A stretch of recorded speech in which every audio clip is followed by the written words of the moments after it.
ഇതാണ് നമ്മുടെ താമുള്ളിപ്പാലം. താമുള്ളിപ്പാലത്തിന്റെ ഇപ്പുറം സീറ്റില്ലാന്ന് പറഞ്ഞവര്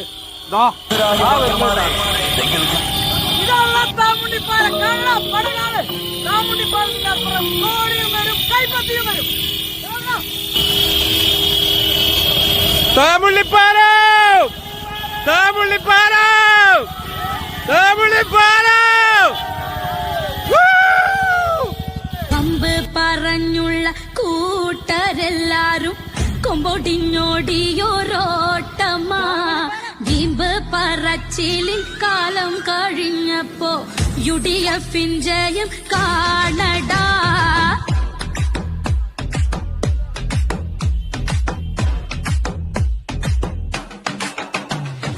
വമ്പന്മാരുണ്ടെങ്കിൽ ഇനിയൊന്ന് കാണട്ടെ, കിട്ടിയ വോട്ടിന്റെ എണ്ണം പറഞ്ഞാട്ടെ, കുതിവച്ച് നടന്നോരെല്ലാം വണ്ടി വിട്ടാട്ടെ, UDF ജയം വന്നൊന്ന് കണ്ടാട്ടെ. ഇത് എന്നും നേരിൻ മണ്ണ്, അത് കാക്കാനെന്നും UDF വന്ന്, ഇനി ഈ നാട് നയിക്കാൻ വിജയത്തിൻ തേരേറി വരുന്നോരു നായകനെ നീ കാണ്.